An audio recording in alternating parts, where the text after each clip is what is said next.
start off on this one.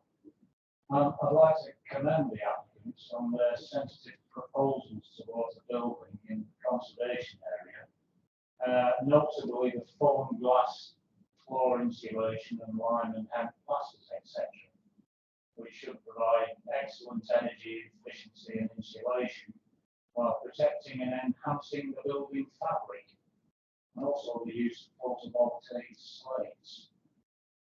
I think it would be helpful if more people, and preferably more builders, were aware of the benefits of such additional materials and the more modern slant on them. I can't help but wonder if the new council should be communicating more effectively about techniques like this to refit our old rules. So I have no problem with moving approval. Anybody else? Yes, Councillor Mackenzie.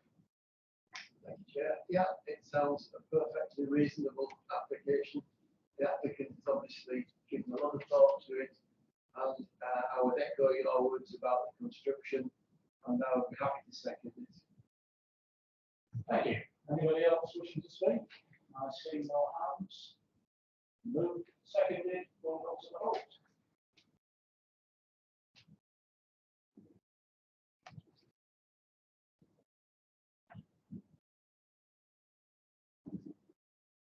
Yeah, that one's unanimous as well. Then that's with the additional lighting. Yes, yeah, that's with the that's moved and seconded with the additional lighting condition. I'll pass there all. Thank you. Right, so we move on to item 15, which is 22.012474, 93 Langton Road North. And we have Ellen. No, we don't. We have the other side. Thank you. Thank you, Jeremy. Yes, this application seeks to change the use of this dwelling house to a 5-bedroom house of multiple occupation for 8 residents. That's a revision to original proposal, which was just for 10 occupants.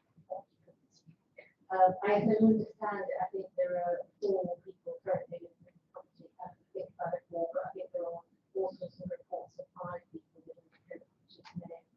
Just by way of an update, it's been brought to our attention this afternoon that a representation that was sent in December, Christine actually, hadn't been updated uploaded to our system. It is a detailed letter. I think we will be coming back to the person that sent it. There was some of the content that we have a little bit concerned about, but I will actually just summarise the salient points in that letter for members, because it's clearly not referred to in the office of the court. It is a letter that was received from a neighbour, an occupier of the property towards the end of this small terrace. And there was also someone that has the right of access to the application site behind their property. I would say that their letter was written at a time when the application was proposing 10 residents in each zone. As I say, I don't intend to read the letter in full, but a summary of some points raised are as follows. First one, volume of rubbish generated by 10 people would be in excess of bin capacity, which increases the risk of rat infestation and other pests, which are a risk to people and animals.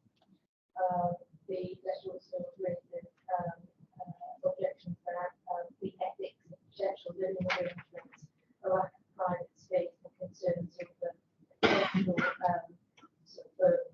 effectively bed sharing that comes with workers that might work shifts. There's concerns about on-street car parking and the potential for this to increase the risk to safety, particularly for children. Concerns that the council can't specify who will live there and that presents risk to children, and that there's potential for antisocial behaviour and noise. Understood that a video of noise from the property late at night has been attached, or was attached when the representation was sent. And the person makes the point that they don't believe that that is a one-off 10 people causing noise, 10 times in the affect peaceful enjoyment of the surrounding residents. And final point is that the watching and worrying for our children and their friends, and that we want to coming in and out of property and using the right to access, which is the public property. We feel that it's not safe anymore, and that the change of use of reach our right to respect our private life and family life. Our day-to-day lives are continuing to have concerns about who has access to that property. Some of those comments on this effect objections that have been raised by others that's summarised in the report. I think some of the issues raised, for example, ethics of protection arrangements are not material by considerations. Although I would point out that I understand from the housing officer that any HMO license would ensure that shift workers are not able to share their documentation. Everyone will have their own bed and and just to know that in terms of the right to access the application property can be only occupied as limited to 6 people or a large family with a range of visitors keeping So just turning to sort of a brief introduction to the application, the officer report outlining the key considerations in the determination of the application. The principle of the development proposed, the impact on neighbours, potential amenity, highway capacity and safety, and the fallback position. The fallback position is relevant in this case. The local use of the property as a 6-bedroom dwelling is a local use capable of continuing. Additionally, permitted development rights which allow the property to be used as an HMO for 6 people. So they this fact could happen. I would add that in addition to those points in the officer report, I think that the impact on the surrounding land use character of the area is also an issue that's relevant to the determination of the application. Property is within the built area of Norton, and it is located in a primarily residential part of the town. I think in this respect, the principle of change of use of the property is acceptable under our policy. I think in addition, there are very few in the immediate locality, recreation in the immediate locality. I think the application in itself wouldn't tip the balance in terms of changing the sort of predominant remaining residential character of the surrounding area. It's not a situation like something which is law for student accommodation and a clear change in the character of the place that is happening as a result of increased teacher policy. The members will be aware that some objections have been received from local residents about potential for additional noise and disturbance. The report makes it clear that an HMO license will be required and the environmental level has passed the noise management plan to be conditioned to mitigate potential noise and disturbance. The report also notes that this provides a level of control over the fallback position. So given that this equates effectively, the application effectively equates to the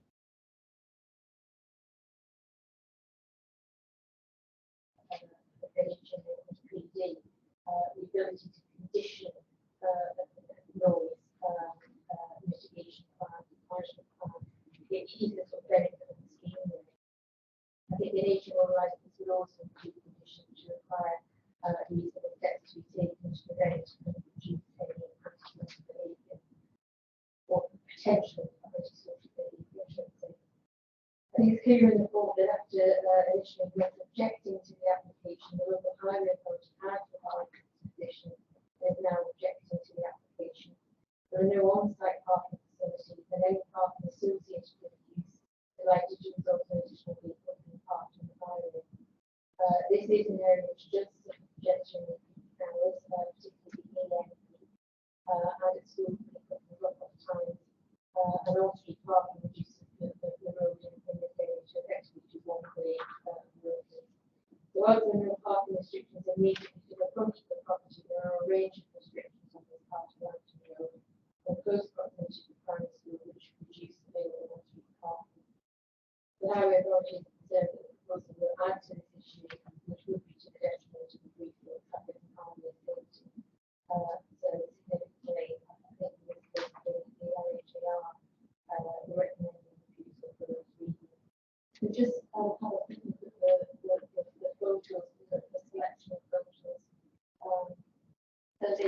application site is, marked in red. The yellow dotted line, it's one side, the dwelling, is one side of the terrace, I think it's three. The yellow dotted line is, the right of access to the rear of, I think it's 97, to the application site 93, and that's the right of access that the objective is referring to, in the letter. So you see the location of the site in relation to Langton Road. You can just see to the left-hand side of the picture, the Northern Primary School, which is on the corner. Site. Yeah, so not far, the site application site isn't far from the entrance to that primary school. So just the next picture. So that's the property, one end of terrace. I think it's property. You'll see that there is some parking immediately outside the property. Just move on to the next one. And that's just taken Public Road and back down towards the town centre. It just gives you an indication of the needed context of the site, parking to the front. You see the sort of chicane in the road there. On the other side of that chicane, I think it's a section of restricted car parking with single level lines up to round about school area where it was double level lines. So you can see that in busy times, when the road is parked up and there's a lot of traffic, it is outside the road is reduced to effectively on the road. We'll just move on to the next picture, and that's just from the other side of the road.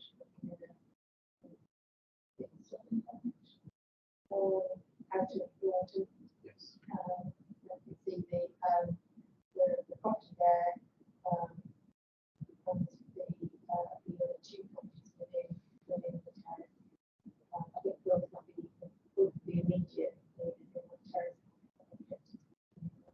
The house objective. And that's just taken from the immediate curtilage of the property, quite a long time. And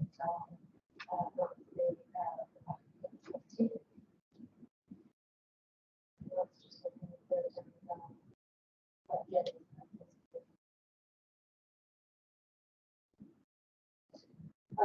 Jerry, I think, obviously, the view that this is balanced, an Asian one, such as the much needed type of residential accommodation, particularly for individuals working in specific employment sectors. That includes the pharmaceutical sector and the care industry, sectors which are significant in terms of the local economy, but tend to be quite low paid. I think we're of the view that steps can be taken with this additional plan application and on a regional license to help to mitigate and mitigate those issues. All that position is very strong. It says the use of a house as a dwelling house for a large family or as an HMO of 6 people means that that is for that position, and in effect the impact of this application really relate to the impact of the associated with 2 additional people, really. Notwithstanding this, the objection for the highway version around the highway station and private is significant. And it's not one that the balance can get out of the context. So therefore, generally, the recommendation Right, thank you. Do we have any questions? Yes, Councillor. Yes. Thank you, Chair. I'll note with disturbance through the neighbourhood apartment, there's already a lot of noise from karaoke for the residents. Can I ask if something's being done about that? Well, And from what I've read, I think there certainly was, there was some sort of karaoke evening at the property. I think that, if I understand it, it was just the existing residents, the 4 or 5 residents, that happened in the run up to Christmas. And as I understand it from what I've read, even to get what I read, I think there's been 2 other karaoke things. There may have been more. The community team haven't had any complaints received in terms of the karaoke evenings and any disturbances that's caused. What I would say is that if, as we understand it, the property is, there are 4 or 5 people living in the property at the minute, that is something which can normally happen. So I think if there's an issue in terms of noise, it's a noise nuisance complaint, really. You know, the property as it stands is being occupied in effect. What I would say is that, you know, equally, you know, as a dwelling house, a large family may have, you know, and equally within the wider residential area, the families may have parties and evening. Right, more questions? No, I have one speaker on this item, and it's the objector, Nikki Scott. Element number 93. Right, I think you know the routine now. You've got 3 minutes, I'll give you over 1 minute.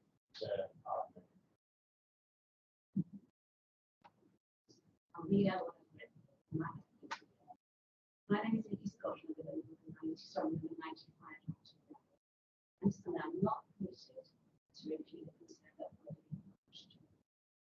There are some further items that I'd like to bring to the attention. First is parking. Residents understandably have visitors and believe that mobility is the past 3 weeks from Sunday, managers Sunday that have been marked as well. Today is Tuesday, and the car is still there. We only expect that more vehicles will arrive this time. We cannot restrict the amount of more visitors will be in the market. And there are very limited parking spaces outside the business. I'm concerned about the upkeep of that done. There is a pile of old fence posts from the fence between the monastery and the property, and that was supposed to be the legitimacy of what was outside of the 97. There's also a large group of concrete that was dumped to generate some building roads. And I had a sense that the owners place no value in keeping the garden tidy, and I'm worried that it will end up being a slightly dumping. There are plans. Where is the privacy of the residents in the house? People staying now, and that being taken into consideration. Lastly, for the past few, well, actually, the noise that's it has been since Christmas has been victim, and it's been in my house, but have recently moved out because I complained yesterday. So lastly, for the past few weeks, residents have held out karaoke parties in the conservatory. I have a logic complaint to the body, but the karaoke continues. Last Sunday, the party started at 10:30 and continued past 11:30. This isn't acceptable. When the songs are going to potentially will be useful due to the noise pollution. I strongly suspect that the landlords will not tolerate noise nuisance in their area. So why do we have to? According to Article 8 of the Human Rights Act, everyone has the right to respect each private family life. At the moment, we don't feel respected. I think you've got the impression that noise is a problem. It is, it's a huge problem. It's going to get worse. All right, thank you. Right, we'll move into debate, and this one's up again, Councillor Kennedy. Thank you, Chair. Yeah, I'm very familiar with this area. Look past it every day. And I think highways have got it spot on.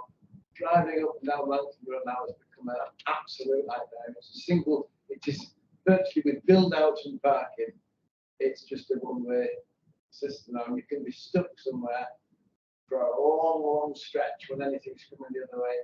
Anything else. And the other worry that really bothers me is right near the entrance to a primary school, at drop off and pick up times, it's already a crazy place to be and it's to be avoided. So any adding to that would be just a nightmare. The kids crossing the road, again, it's not going to improve their safety. I understand the concerns of the other residents with this shared access to the rear and their privacy. And again, this noise seems to be more of an issue than perhaps has been realised. So I move refusal. Thank you. Councillor Lee. Thank you, Mr. Chairman. Just before we have to set aside the existing problems of noise. What we're looking at is the planning application in front of us. And for once, highways have objected. The number of times that we look at something and think, oh, that's a bit iffy, and highways stay silent. Having gone to and fro down Langton Road and back up this evening on the way here, it's quite clear that even at that time it was a problem. And so what, when people talk about the busy times, it must be an absolute nightmare. And to remind people, it is one of the main drags into Norton from the south. And on that basis, I'm happy to support my colleagues' move to refuse. Thank you. Councillor Andrews. Yes, Chair.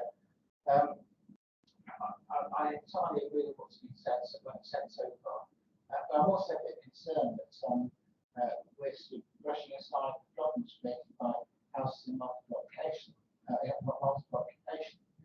These are houses where frequently let or tenanted, and the result is that the surrounding land, the building itself, and the gardens, as we've heard, tend to get affected, and that has a detrimental, bound to have detrimental impacts on the neighbourhood.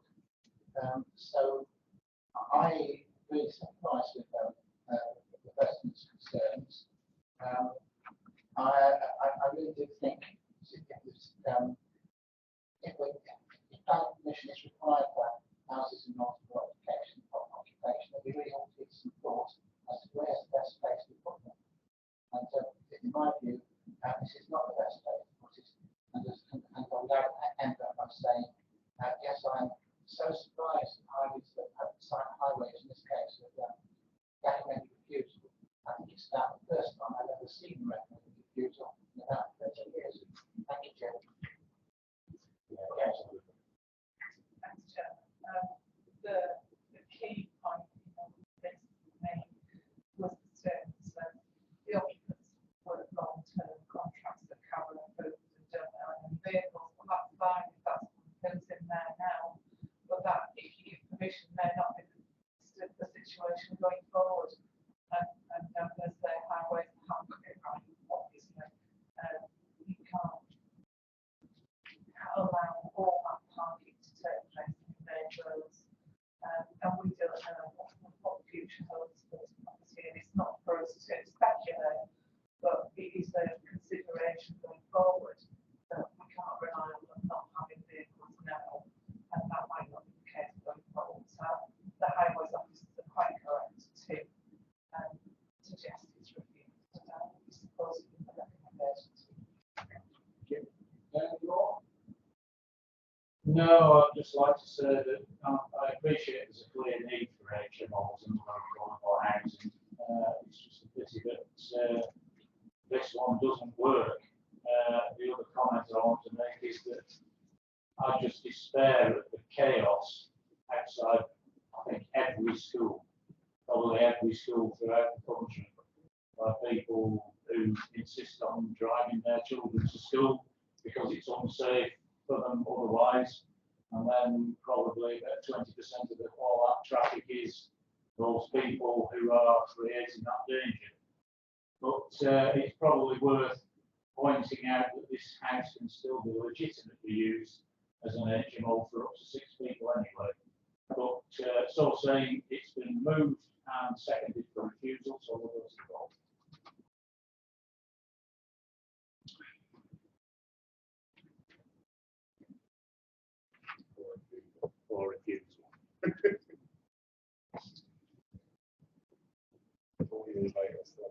And that one is unanimous, so that is suitably reviewed.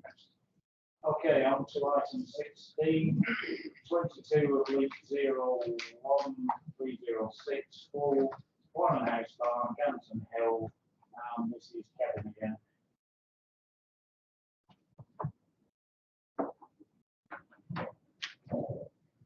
Good evening. Permission is sought for the demolition of an existing farmhouse and a redundant modern agricultural building, and for the erection of a replacement dwelling, renovation of a range of existing traditional former agricultural buildings, and the installation of ground-mounted solar panels on the site of the modern agricultural building to be demolished. The following slides set out the context.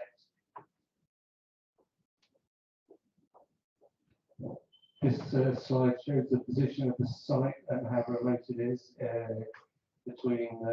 located between the A64 and the village of Oxhill to the southeast of the site.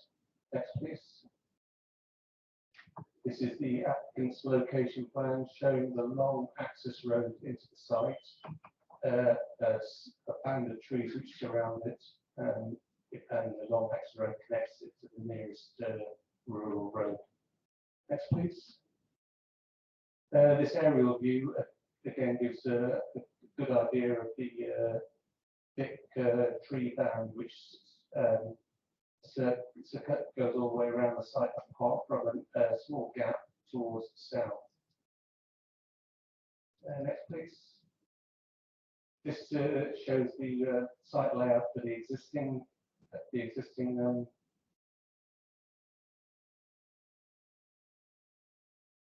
the modern agricultural building to be demolished, and at the southeast of the range of buildings is the existing farmhouse, which will also be demolished.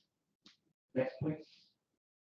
This is the proposed site layout showing a repurposing of the centre of the site to form a courtyard. Most of the traditional outbuildings are retained.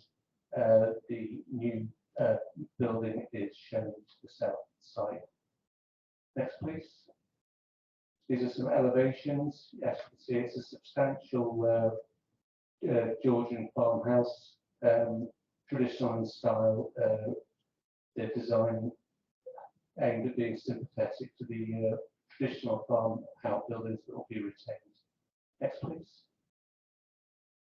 These show the elevations of the ranges of traditional outbuildings and how they'll be largely retained in the form they are, with the exception of the northern range, where some significant works are proposed. Next, please.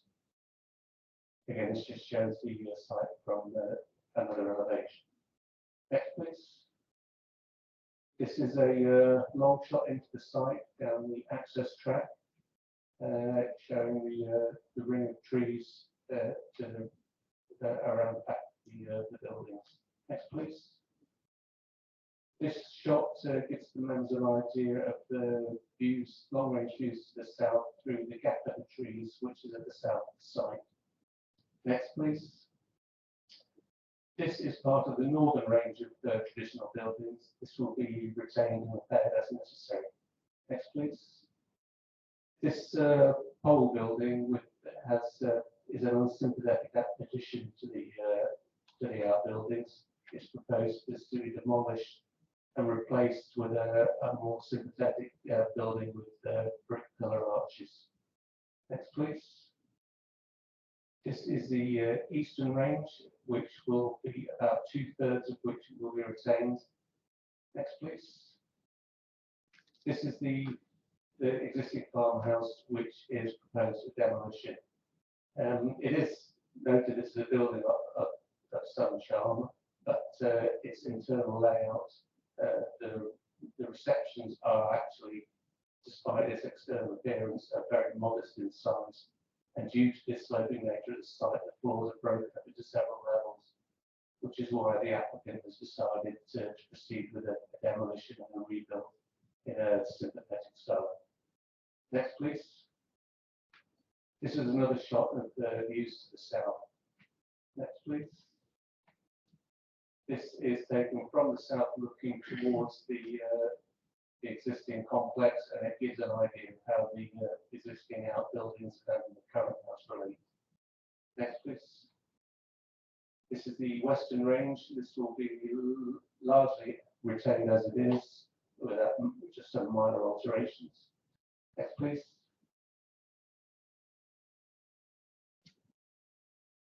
Right. Following that, basically, for the reasons set out in my report, it is considered that the proposal is in accordance with the development plan. There will be no harm to the landscape or the amenity of neighbouring land, and there are no objections to the proposal.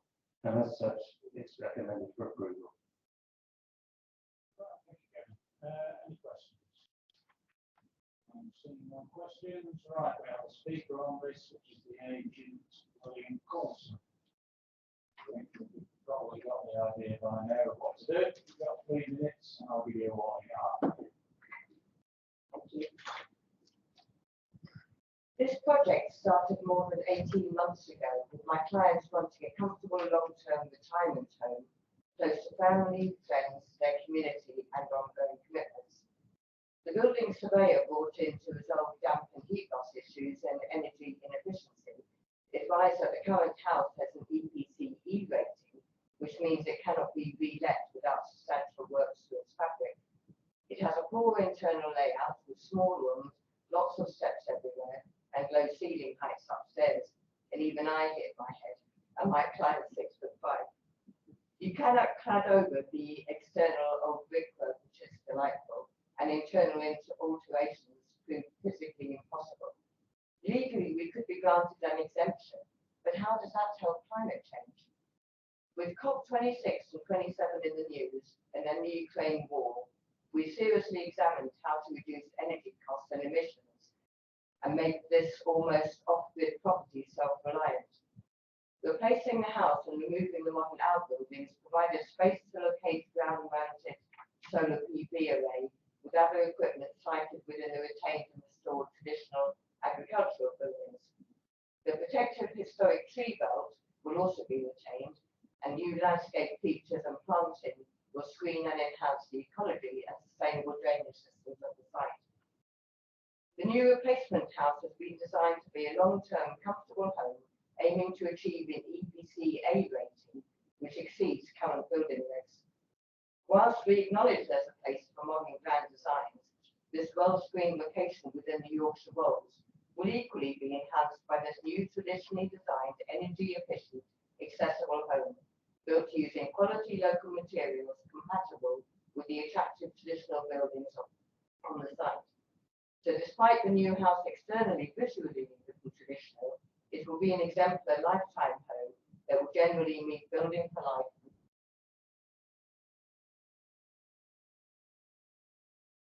Approve an application because there are no valid reasons for refusal. It is only occasionally you will see an exemplar scheme before you that seeks to achieve the best, not just meet minimum policy requirements. I would advocate that this scheme could be one of those exceptions and could be an example for future design awards that show today's grand designs can equally be of traditional design, leaving a legacy that is compatible and sits comfortably within its beautiful Rydal landscape. Today, I ask you to vote with your hearts as well as with your heads, to show you how, as a planning committee, seek to encourage good design that will meet future home standards and enhance our environment.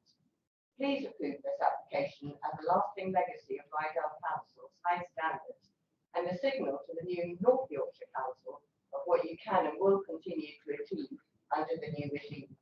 Thank you for your time today. Thank you.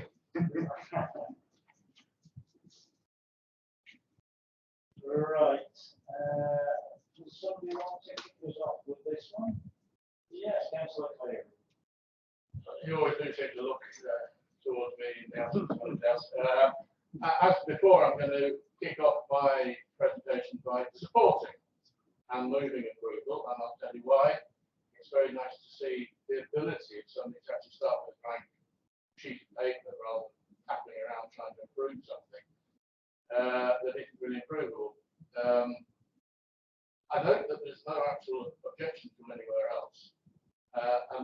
rather than approve it simply because it's a good thing to do and also maybe show the way for a new unitary authority, we're going to approve this because it's not before us in the same way that any other application is before us. Putting that to one side, this is a very good thing to approve, not look for reasons why not to allow it. We're looking to approve it because it's a good project. I can't see anything why I'm going to put the shovel away. And like I said, you have to substantiate your gut feeling, whether that's head or heart, I don't know. But that actually, this is the right thing to do and approve it. And I'll say no more than that. Thank you.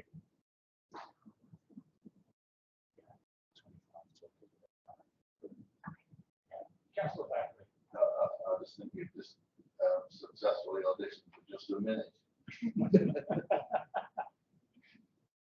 Is that it? That was it. Right, Councillor Mason. Yeah, I think it's good. I think to justify approving it is mentioning the climate policy by the council. But it does also provide a really good example of the difficulties that's going to be facing this planning committee going forward. But we're dealing with the old buildings and what we do with them. And I suspect that there's lots of exemptions we can apply for rather than changing the houses. But this one in particular, yeah, this is a good legacy for this planning committee to moving forward. I'm forward to going up to the big house, Caroline.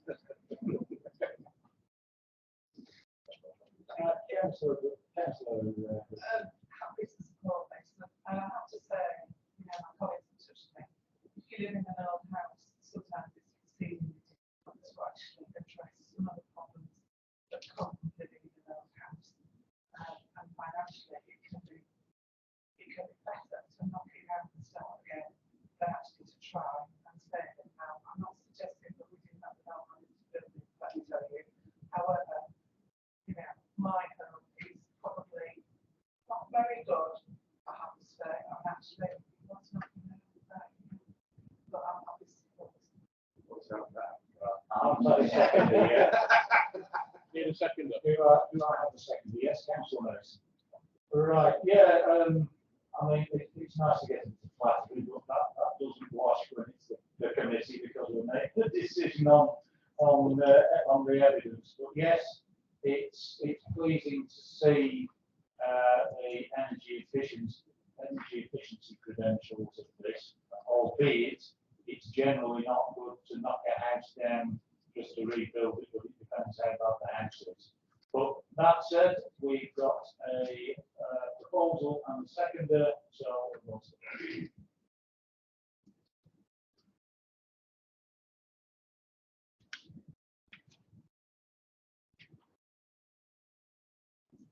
And that one again is unanimous.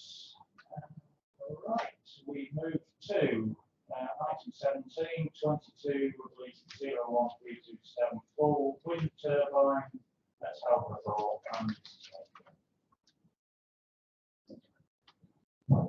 Good evening. Permission is sought to erect a replacement wind turbine.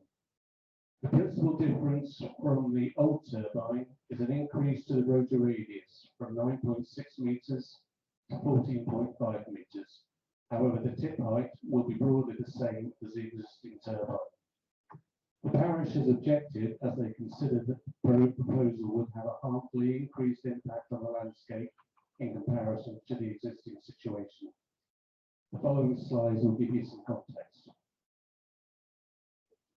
This slide shows the remote location, it being located approximately 1 mile to the north of the village of Halperthorpe.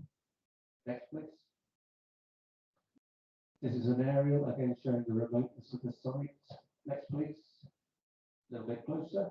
Next, please.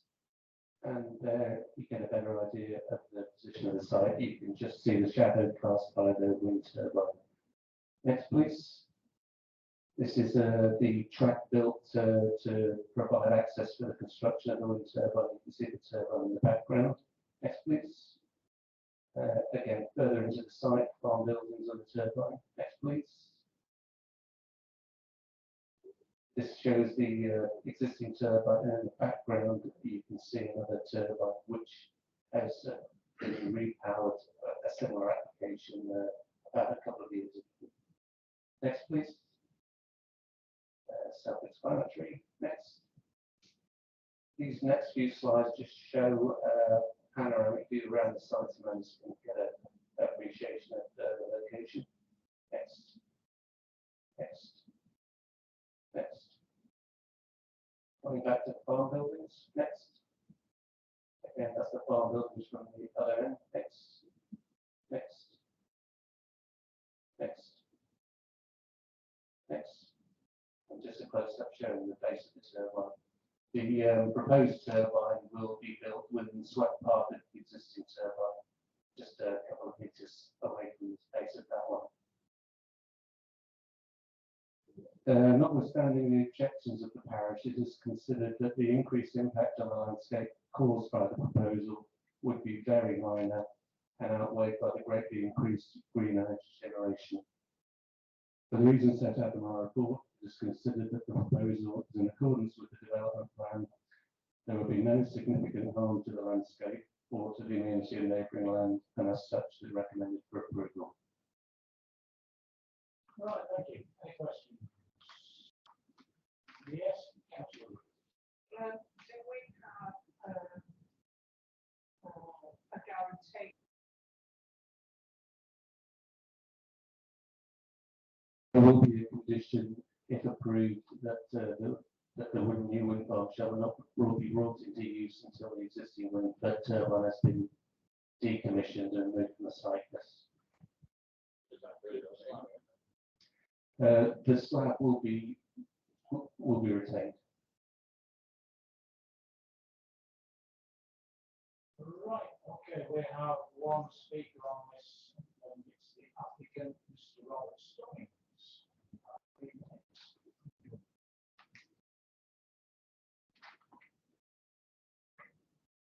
Good evening. My name is Robert Stubbings. I'm the third generation of my family's farmers, Hope for, and I hope I can continue with my daughters in the future. We've had both arable crops and livestock.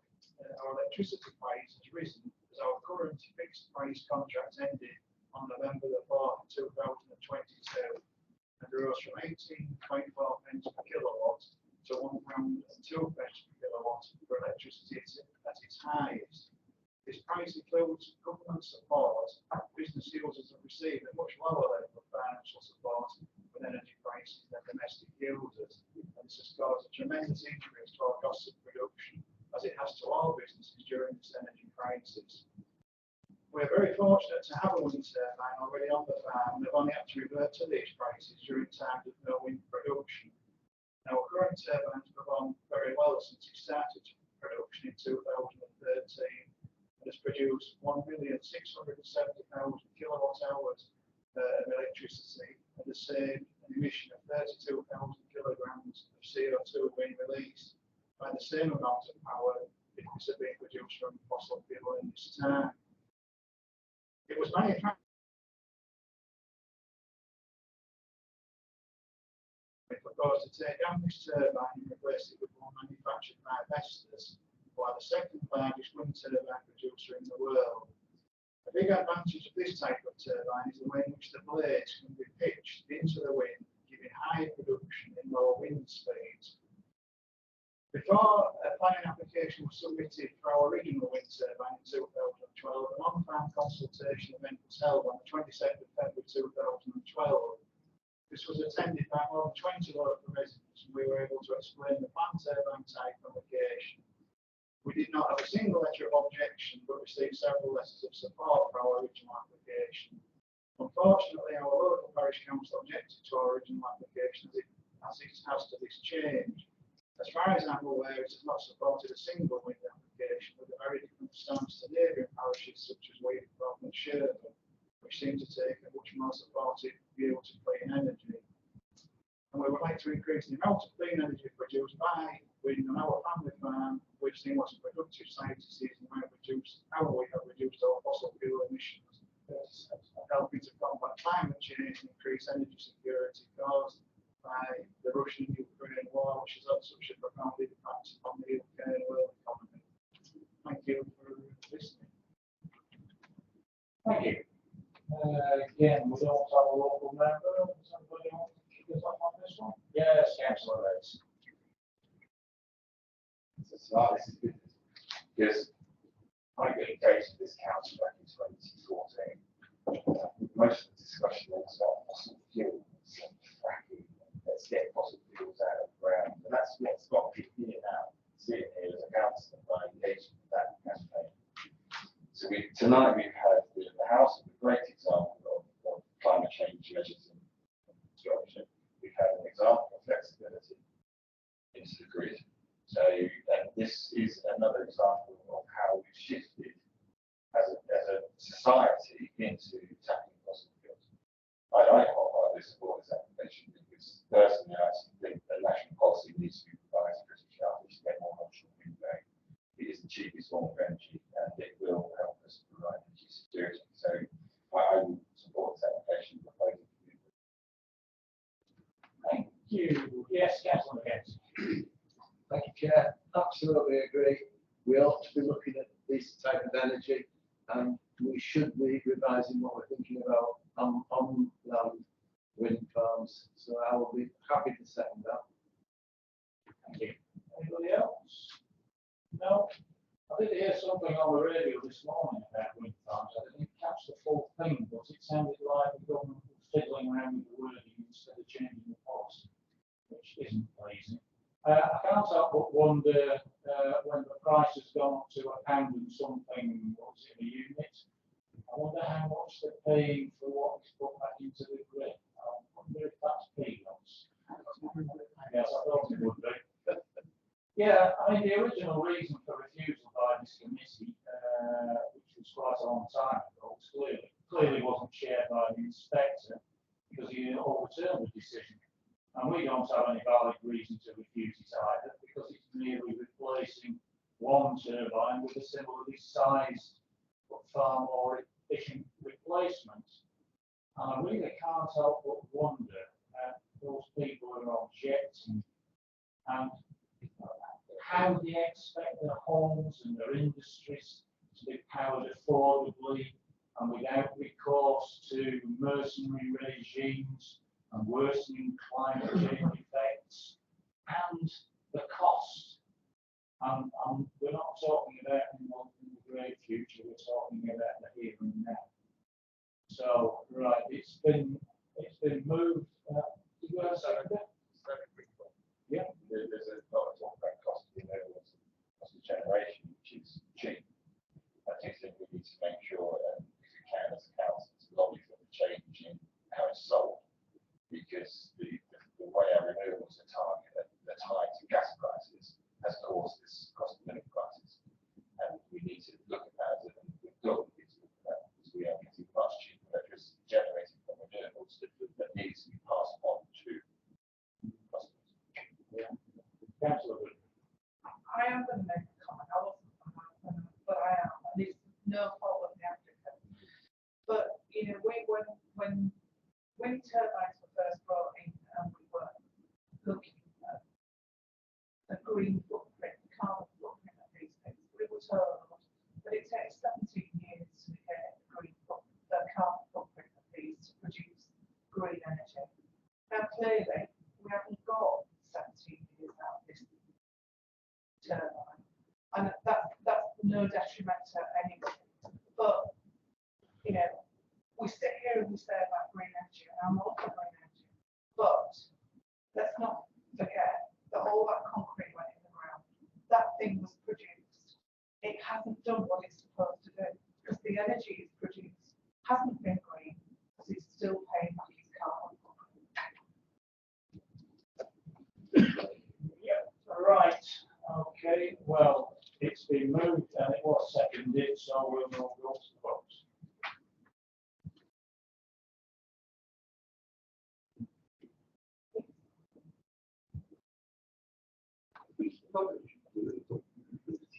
Right, that is unanimous.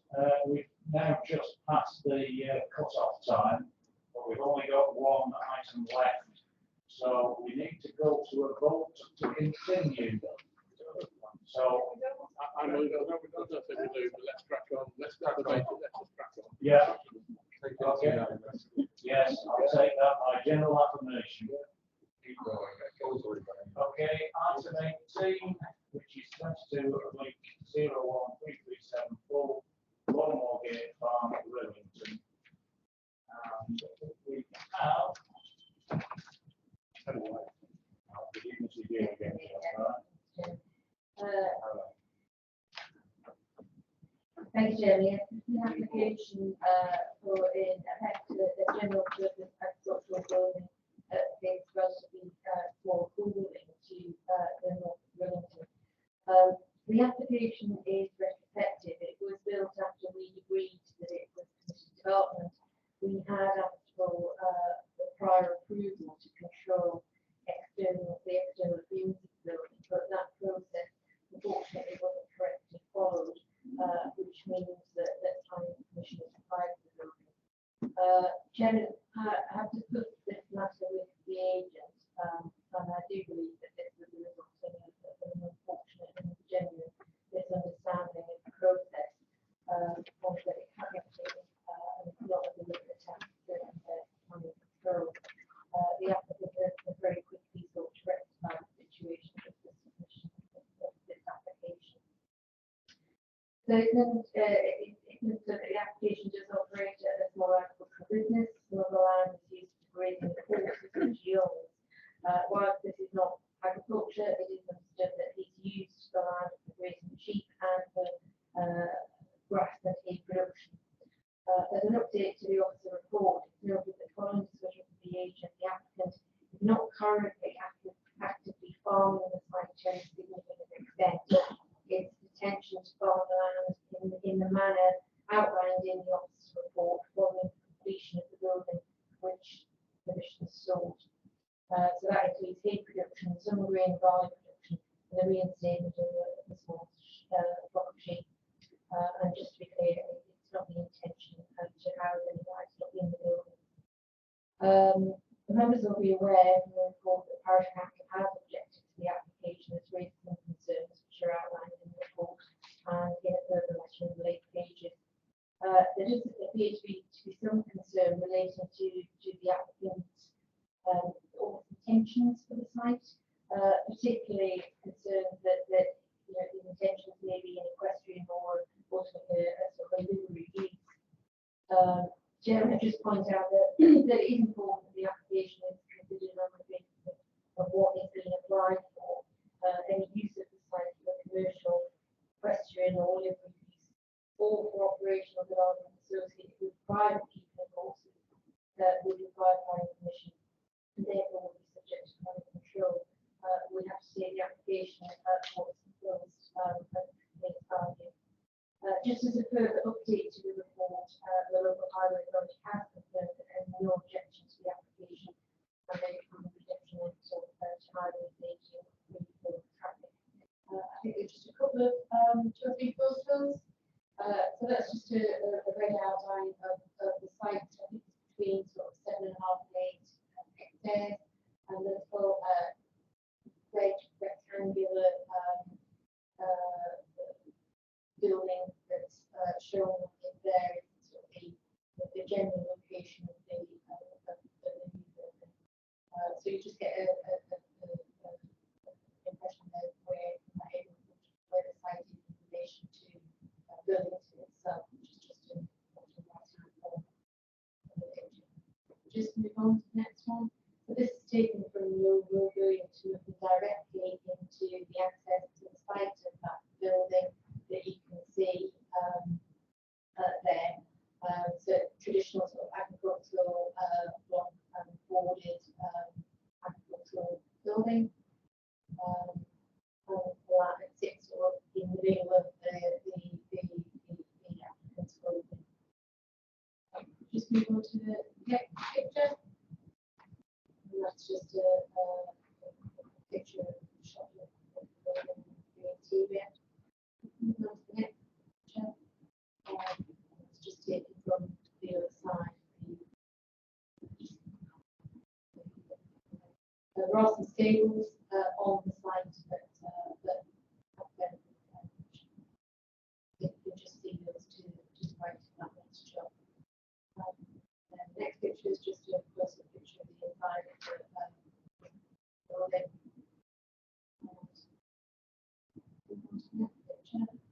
that's just looking north from the access point.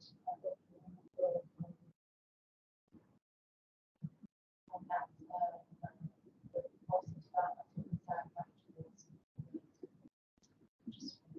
And that's just taken from the normal gate across the point.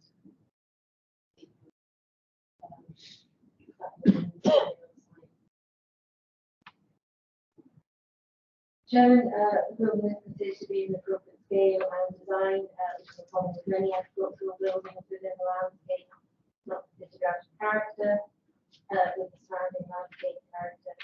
The principle, the proposal is to be acceptable in terms of the SP9 and development plan, which is necessary to support for new buildings and necessary to support land activity. They're working with the the recommendation is the outlined in the report.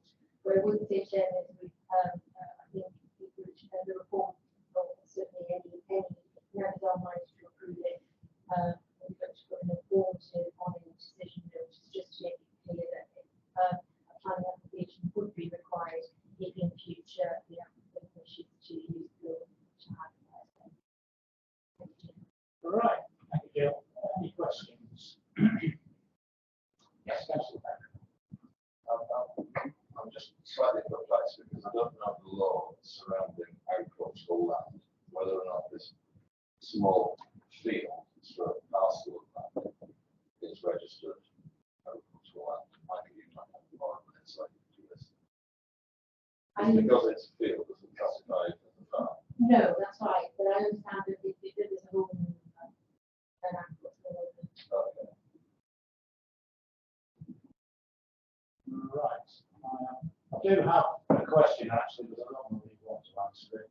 I'm just wondering why there's such a fantastic looking footpath all the way up that remote lane when I think of the condition most of footpaths around it.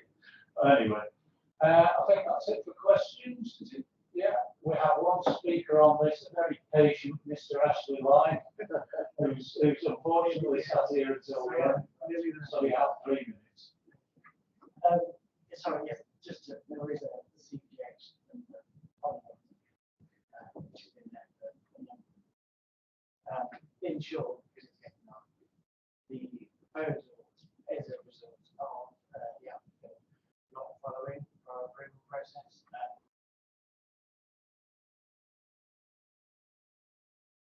And it has it's approved.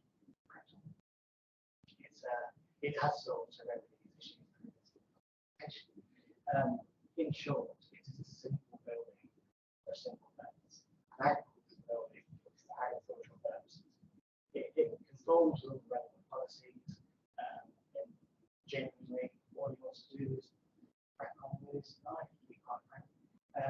And so we're here to try and represent him and getting over the line with the regulations that he's learned. But he has no intention to agree, which has been thrown around.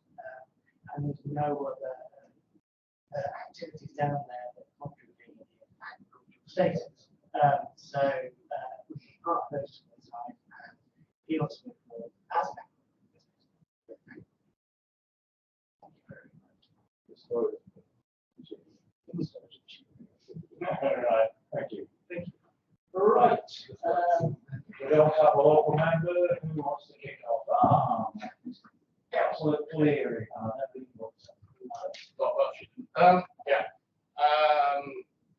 We've seen a lot of big agricultural applications before us, where an extension or an enhancement of an existing big agricultural outfit, and as a committee and as a council, we support them because agriculture is the principal pastime, principal activity in this area. And here's somebody at the other end of the scale, presumably starting off, or not starting off, I know possibly been doing what you've been doing for some time, but hopefully wanting to move on a bit and get busier and increase the agricultural activity, his agricultural activity, and that agricultural activity in Rydal. And I think we should support that. And I think, and I will therefore move approval. Thank you. Anybody Anybody else? Yes, councillor McKenzie. Yes, thank you, Chair. I think this is a very straightforward application, a very straightforward agricultural building, and I'm happy to second that motion. Right, thank you. I don't see any more, and it's getting rather late, so I think we'll move to the vote.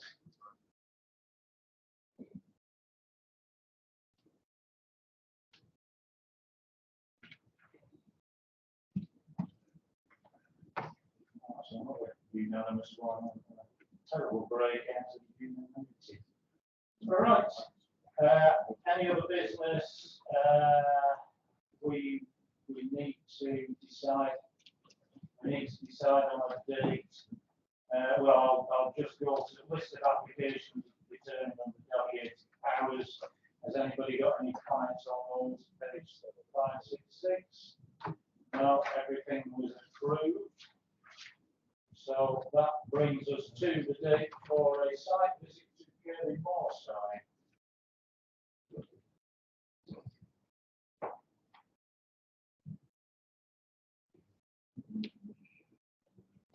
Right, we are.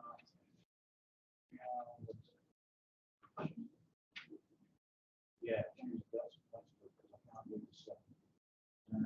How's Tuesday the 14th, people? That will give us 2 weeks until the next time meeting. In the morning. Yeah. What time do people want to do that? 10:30?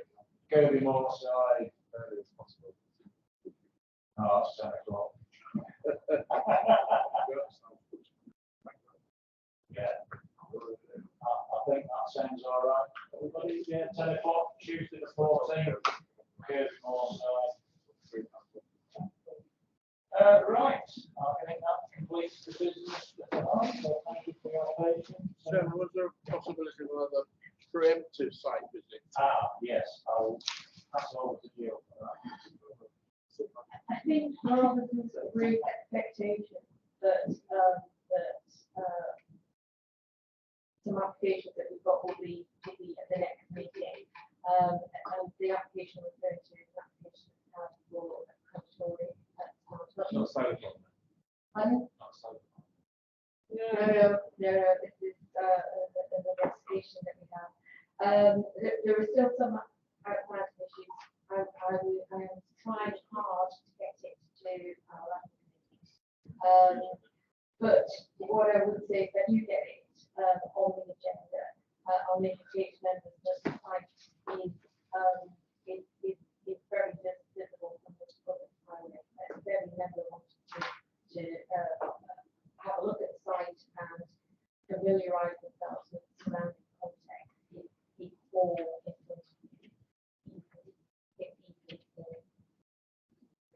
so I think we definitely need to fight with the level to be able to. So it's not such a learning issue after all. Oh.